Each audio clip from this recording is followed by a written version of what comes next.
আলীর গোপন দিনগুলো। নাম পরিবর্তিত, ঘটনাসমূহ কেনিকভাবে সংক্ষেপিত ও কিছু সংকলিত। আলী ছিলেন সশস্ত্র বিরোধী আন্দোলনের একজন সক্রিয় অংশগ্রহণকারী না, বরং তিনি ছিলেন বিশ্ববিদ্যালয়ের এক সাধারণ ছাত্র, শান্তিপূর্ণভাবে বিক্ষোভ করেছিলেন। 2012 সালের একদিন সকালবেলা হঠাৎই নিরাপত্তা বাহিনী এসে তার বাড়ি তল্লাশি করে এবং তাকে আটক করা হয়। গ্রেপ্তার ও প্রথম যাত্রা। আলী দলের সঙ্গে নয়, একেবারে ব্যক্তিগতভাবে গ্রেপ্তার হন।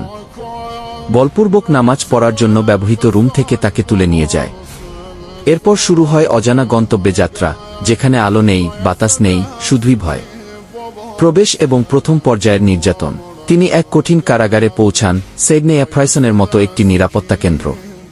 প্রতিবেদনে বলা হয়েছে সেখানে প্রতি সপ্তাহে গোপনে কয়েকশো বন্দী নির্বিচারে বায়ুজীবিত হয়েছিলেন।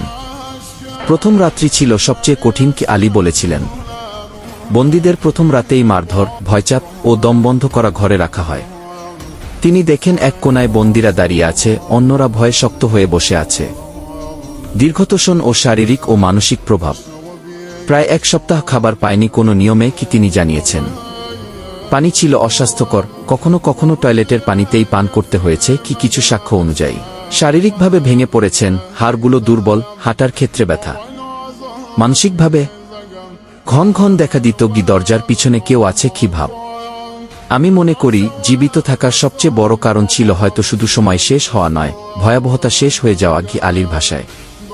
মুক্তি এবং রিটার্ন। বিগত বছরগুলোতে সাময়িক সাধারণ ক্ষমা বা পরিবর্তিত নীতিমালার কারণে আলীর মতো অনেক রূপ বন্দীদের মুক্তি দেয়া হয়। আলীও একদিন সকালে ঘোষণা শুনে অবিশ্বাসে তাকিয়েছিলেন, এটি কি আবার মানসিক কৌশল? তিনি ভেবেছিলেন। পরবর্তীতে পাসপোর্ট প্রমাণ নিচ্ছিলেন, বাড়ি ফিরছিলেন। মুক্তির পর জীবনের ছায়া। বাড়ি ফিরলেও আলীর জীবনে তার অভিজ্ঞতা কখনো মুছে যায়নি। রাতে ঘুম হওয়ার আগে সেই কারাগারের কক্ষে ফিরে যান মনে। ছোট শব্দে ভয় জেগে ওঠা, কোনো এক জেলের দরজায় কেউ কড়া নাড়ছে কিনা ভাব। শারীরিক ব্যথার সঙ্গে মানসিক চাপ, আমি কি ঠিকভাবে চলতে পারি?